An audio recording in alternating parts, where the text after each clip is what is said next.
Dr. Small first. Dr. Small, what was Qatar's role in the hostage release of Americans? It's a good question. I'm not an expert at that level, but I know that the Qataris certainly were funding Hamas. They have very good relations. Okay, that's not my question. I'll answer the question for you. Sure. So the Qataris were vastly responsible for the freeing of American hostages and many others. Dr. Small, what was Qatar's role in the evacuation of Afghanistan, and especially how did it impact America? The Qatari regime has good relations with the Taliban, with the Iranian revolutionary regime. And it's interesting, Hamas. Just the prejudice that I hear coming out of your mouth here, that Qatar was so important. Of the 120,000 people evacuated from Afghanistan in our moment of need, Qatar stood beside us, and of the 120,000 removed, 60,000 of them came through Qatar. Without Qatar, we would have had thousands more deaths as well. So I don't know why you won't answer that question. I want to think about just a little bit more objective here. I'm going to say this century, in the past decade or so, Qatar has given about $5 billion to the educational institutions of America. And a vast majority of that, probably 80%, is setting up universities in Qatar. Whether it's Texas A&M in engineering, Cornell in medicine, a vast amount of that money is research-oriented as well. Qatar's been a great ally to America, so I don't know why you're attacking them. And then why don't you compare? So China's given over $3 billion, the Saudis $1.5 billion, UK $1 billion, Germany over $1 billion. So why aren't we attacking them as well? And I want you to answer this question. Two universities, heavily funded by Qatar, were Carnegie Mellon and VCU. Were there any large anti-Semitic riots or protests there? So this is a very important issue, and I would say... So were there any anti-Semitic riots or protests in VCU or Carnegie Mellon? The answer is no. So the answer is no. So they were vastly funded, but yet there was no riots there. So I don't understand why you're picking on the Qataris here when other people are funding. Take Texas and Texas A&M. Texas A&M has a university presence in Qatar. University of Texas doesn't. So you would make the conclusion that Texas A&M was funded, but UT is where the riots were. UT it had nothing to do with Qatari funding there. I don't know how causation doesn't, what's my saying here that Senator Cass uses all the time here? What it's association is not necessarily causation. There you go. Association is not causation. So What we are witnessing here is nothing less than a grotesque theatrical performance of American democracy in freefall. A spectacle so obscene in its transparent corruption that it demands our moral attention precisely because it reveals the machinery of manufactured consent working overtime to obscure geopolitical domination behind procedural civility, and what just happened in that hearing room should make every single person watching comprehend the absolute moral bankruptcy at the heart of conservative politics in this moment, and understand that this is not some isolated incident, rather the crystallization of everything Republicans have become in the age of unchecked fossil fuel oligarchy and weaponized Islamophobia. Senator Roger Marshall left observers scratching their heads after providing an impassioned defense for Qatar during a congressional hearing. But wait, because here's where this gets absolutely explosive and you need to understand the full context before we even begin to unpack the moral depravity at work. A Washington Examiner review of Foreign Agents Registration Act records found that the arguments Marshall made to defend Qatar matched talking points provided to his office by foreign agents working on behalf of the Qatari government, meaning this senator literally stood in front of Dr. Charles Asher Small, director of the Institute for the Study of Global Antisemitism and Policy, and accused him of prejudice and discrimination while reading verbatim from scripts written by foreign lobbyists representing an authoritarian petrostate. Let that sink in for a moment, because the audacity of what transpired is breathtaking in its cynicism. Marshall asks Small about Qatar's role in hostage releases, and when Small begins to answer by noting Qatar's documented funding of Hamas, Marshall cuts him off, steamrolling over the expert testimony with rehearsed talking points about Afghanistan evacuations and university partnerships. And then here's the bombshell that should detonate across every progressive platform. Marshall accuses Small of exhibiting prejudice for simply stating the documented reality that Qatar maintains relationships with Hamas, the Taliban, and the Iranian Revolutionary Guard. The senator then pivots to defending Qatar's billions in university funding by arguing that other countries also donate to American universities. deploying the classic deflection technique of whataboutism to protect a regime that quite literally harbors the leadership of a designated terrorist organization while positioning itself as a neutral mediator. Disclosures through the Foreign Agents Registration Act show that lobbyists for Qatar repeatedly communicated with Marshall's longtime chief of staff, including to invite him on a March 2022 trip to Qatar, as well as providing the office information on Qatar's role in the evacuation of Afghanistan and Qatar's role in hostage talks. This is influence peddling of the most transparent variety, and yet the truly perverse element here is that Marshall weaponizes the language of anti-discrimination and tolerance to shield an authoritarian state from legitimate scrutiny, accusing an expert on antisemitism of prejudice for citing documented facts about Qatar's geopolitical entanglements. Now we need to zoom out and understand the historical architecture that makes this moment possible, because this hearing exists within the broader context of Republican-led congressional investigations into campus antisemitism that have become one of the primary vehicles through which the GOP advances its culture war agenda against higher education. For months, House Republicans have summoned university leaders to testify on Capitol Hill over allegations of antisemitism on their campuses, and while Republican lawmakers say they are holding hearings to get answers to reports of students being harassed for being Jewish, their efforts have led to resignations from university leaders and ongoing attention to campus protests. But here's the crucial analysis that progressive commentators have been shouting from the rooftops. The probes have also become a political tool in the GOP campaign to draw attention to divisions within the Democratic Party. Stefanik, number 4 in House GOP leadership, has shattered her own fundraising records after interrogating college presidents, with her political arm bringing in a record $7 million in the first quarter of 2024. This is the game. This is always the game, where Republicans manufacture crisis after crisis around issues they claim to care about deeply, while using those crises as fundraising mechanisms and career advancement opportunities. The hearings are not designed to combat antisemitism, but rather to create viral moments that can be weaponized in campaign advertisements, and to force Democratic members into impossible political binds, where any nuanced response can be clipped and distorted. And let's be absolutely clear about what's happening with Qatar specifically, because this is where the tentacles of money and influence wrap around American higher education, in ways that demand sunlight and scrutiny from a genuinely progressive position. Qatar has become one of the largest foreign funders of U.S. higher education, with investment of more than $5.1 billion in American universities, and between 1986 and 2024, the Qatari government poured $6.3 billion into American universities, with fully one-third of that handed over since 2021. Research from the Institute for the Study of Global Antisemitism and Policy has documented correlations between Qatari funding and increased anti-Semitic incidents on campuses, with Qatari-funded universities experiencing 300% more anti-Semitic incidents than those without such funding. This is genuinely concerning, and progressives should be at the forefront of demanding transparency around foreign funding of American institutions. But here's where the Roger Marshall spectacle reveals the absolute hollow cynicism of the Republican position. They don't actually care about foreign influence or anti-Semitism or academic freedom. What they care about is creating propaganda opportunities and enriching themselves through foreign lobbying relationships while simultaneously using anti-Semitism as a cudgel against universities, against Palestinians, against Muslims, against anyone who dares criticize Israeli government policy or American imperial adventures in the Middle East. At a 2019 event, Marshall said that Qatar's well-documented support for terrorism and extremist groups have fueled violence, civil war, and bloodshed, and that its blind eye to the terrorist financing within its own borders continues to undermine American security. Yet now in 2025 he's reading Qatar Foundation talking points verbatim and accusing experts of prejudice. What changed? Well, Marshall met with Qatar's Prime Minister in Washington in 2024, leading a meeting with a group of Republican senators. What suddenly the man who once condemned Qatar's terrorist ties is calling it a great ally to America. This is corruption, plain and simple, the kind of transactional politics that erodes democratic legitimacy and makes a mockery of principled governance. But wait, because this gets even more insidious when you understand the broader landscape of Republican Islamophobia that provides the ideological scaffolding for these performances of selective outrage. 2 Republicans in Congress are calling for the mass expulsion of Muslims from the United States following a mass shooting at a Hanukkah celebration in Australia, amplifying an increasingly brazen Islamophobic sentiment within the party.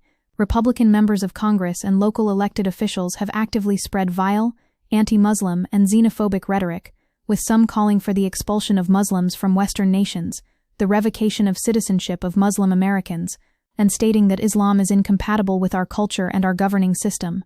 We're living through a moment where Republican candidates can openly declare that there is no way that a devout Muslim should be in Congress and face no meaningful consequences from party leadership, where culture a United States congressman and Trump ally has suggested that mainstream Muslims should be destroyed, boasting that he is not afraid to be called Islamophobic. This is the context in which Roger Marshall's performance must be understood. Republicans deploy Islamophobia as a political weapon when it suits their electoral interests, particularly when they can tie Muslims to campus protests or Palestinian solidarity movements, but they will gladly take money from Muslim-majority governments and read their talking points when lobbying contracts are on the table. The sheer hypocrisy is staggering, and it reveals something essential about the nature of contemporary conservative politics, which is that there are no principles, only power, only the ruthless pursuit of partisan advantage and personal enrichment, dressed up in the language of national security and protecting Jewish students. When Marshall accuses Dr. Small of prejudice for noting Qatar's relationships with Hamas and the Taliban, he's engaging in a form of projection so transparent it would be comical if it weren't so dangerous. Because what is prejudice if not the deployment of ethnic and religious stereotypes to advance political agendas? And what have Republicans been doing for decades if not precisely that? And let's talk about the instrumentalization of antisemitism here, because this is where progressive Jews and allies need to be particularly vigilant and vocal. Progressive lawmakers have accused the Trump administration of weaponizing antisemitism to pursue ideological and partisan political objectives unrelated to protecting Jewish communities, including attacking educational institutions, suppressing speech, and enforcing ideological conformity. This language of weaponization is crucial because it names what's actually happening. Republicans are not fighting antisemitism. They are using accusations of antisemitism as a political weapon to attack their enemies, while tolerating or even embracing actual anti-Semites within their own coalition. After Harvard President Claudine Gay's resignation, Stefanik declared this was just the beginning of the reckoning, and that Republicans will carry out a long-overdue cleansing of higher education. That word cleansing should send chills down the spine of anyone who understands the history of authoritarian movements and their relationship to education and intellectual freedom. This is McCarthyism 2.0, dressed up in the language of protecting Jewish students, but actually aimed at eviscerating critical thinking, eliminating Middle Eastern studies programs, defunding diversity initiatives, and creating an intellectual monoculture that brooks no criticism of American or Israeli state violence. Higher education experts and advocates say these hearings amount to unprecedented congressional interference into universities' internal affairs that could undermine higher education broadly, erode academic freedom, and curtail free speech on campuses, with experts saying they hear echoes of McCarthyism in the hearings and other congressional investigations into colleges. This is not hyperbole. This is pattern recognition. This is understanding that when politicians start demanding loyalty oaths and ideological conformity from professors and students, when they threaten federal funding to institutions that don't toe the line, when they create viral spectacles designed to intimidate and silence, we are witnessing the mechanics of authoritarianism in real time. And in the middle of all this, Roger Marshall stands up and performs this absurd routine where he defends Qatar while simultaneously participating in a hearing ostensibly about foreign funding's influence on campus antisemitism. The cognitive dissonance is intentional. It's part of the strategy, because when you flood the zone with contradictory messages and hypocritical performances, you make it impossible for the public to discern genuine principle from cynical opportunism. You create a fog of confusion in which the only truth that matters is tribal loyalty. What Marshall is doing when he accuses Dr. Small of prejudice is deploying a rhetorical move that should be familiar to anyone who's watched conservatives operate over the past decade. He's appropriating the language of anti-racism and anti-discrimination to shield power from accountability. This is the same playbook used when Republicans cry reverse racism to attack affirmative action, when they claim that teaching accurate history about slavery and genocide constitutes anti-white prejudice, when they position themselves as the real victims of discrimination because someone dared to name structural inequality. It's a deeply cynical move that inverts the actual power dynamics at play, and it works precisely because it creates confusion and both sidesism in media coverage.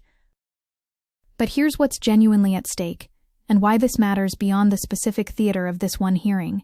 We are in a moment where American democracy is being hollowed out by the twin forces of plutocratic corruption and rising authoritarianism, where foreign governments can quite literally write the scripts that senators read on the floor of Congress, where the language of civil rights and anti-discrimination can be weaponized to protect authoritarian regimes while actual civil rights protections are being systematically dismantled.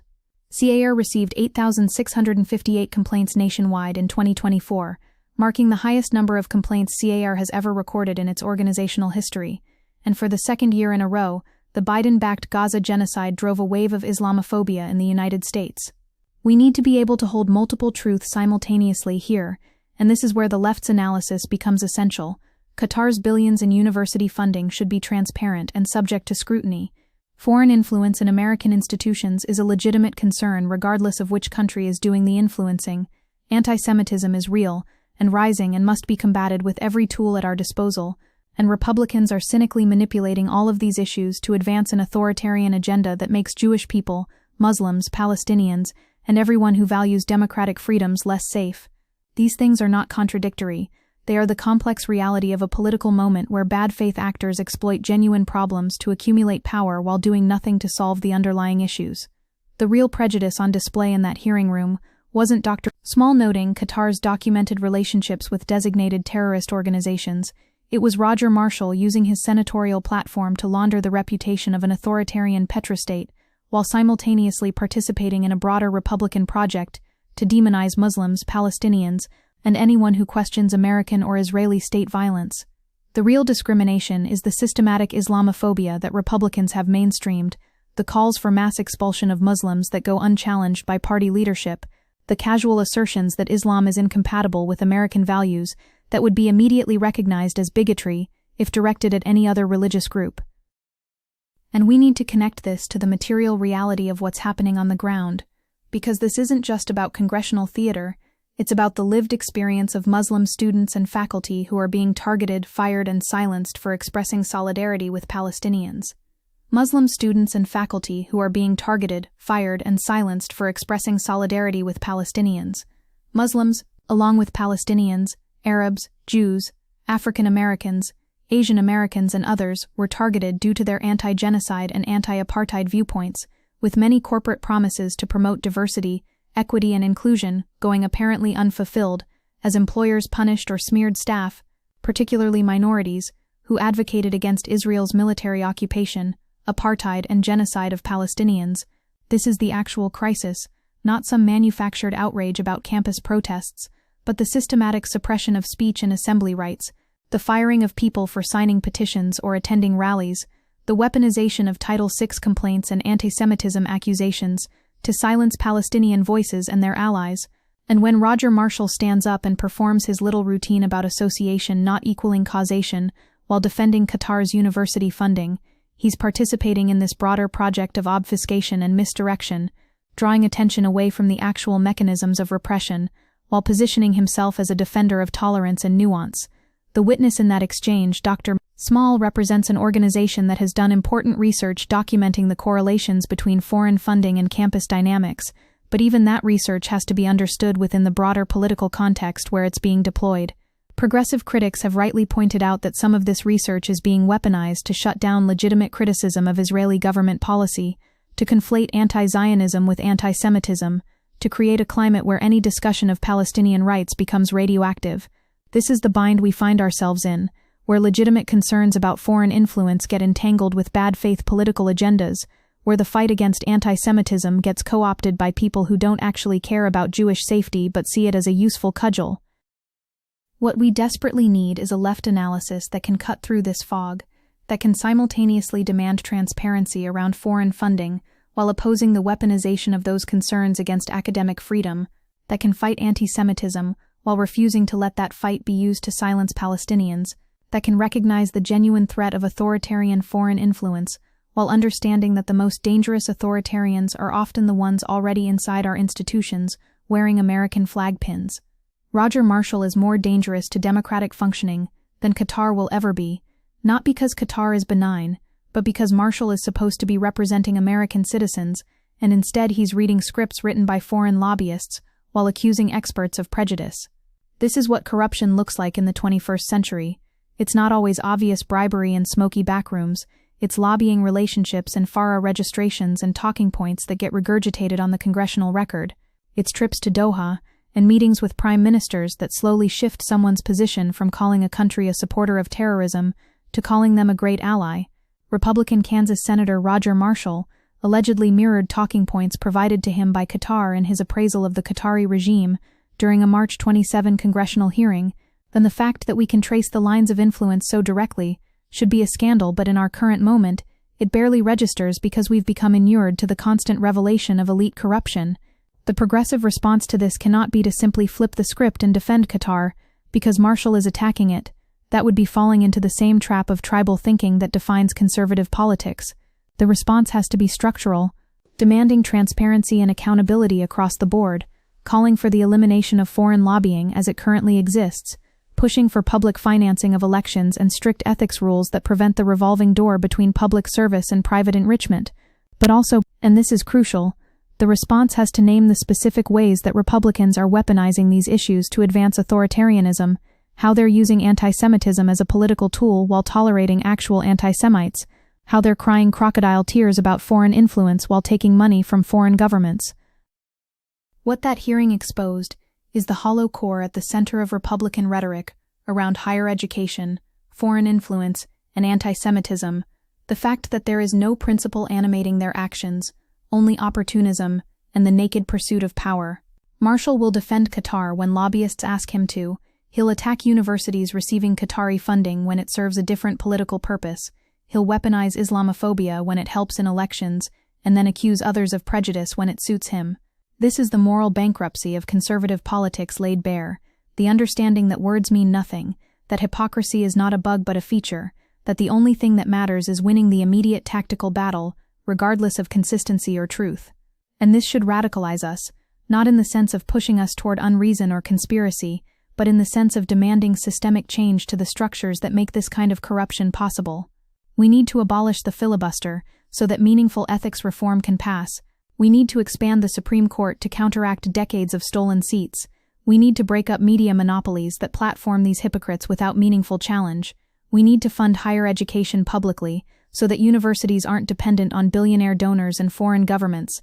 We need to rebuild labor power so that working people have a counterweight to corporate and foreign influence. These are the structural changes that would actually address the problems that Roger Marshall pretends to care about while enriching himself. But in this moment, watching that clip, what should strike every progressive viewer is the sheer audacity of the performance, the way Marshall steamrolls an expert witness, accuses him of prejudice for stating facts, deploys the rhetoric of tolerance to shield an authoritarian state, all while participating in a broader Republican campaign to destroy academic freedom and demonize Muslims. This is what we're up against. Actors who will say anything, do anything, contradict themselves without shame, all in service of power, and the only response is to name it, to expose it, to build the mass movements and institutions capable of dismantling the structures that enable it, to fight for a world where universities are spaces of genuine inquiry, rather than battlegrounds in culture wars, manufactured by cynical politicians and their foreign benefactors. The revolution won't be televised, but the corruption is, and our job is to make sure people understand exactly what they're seeing when they watch Roger Marshall perform his grotesque theater of manufactured outrage and purchased loyalty.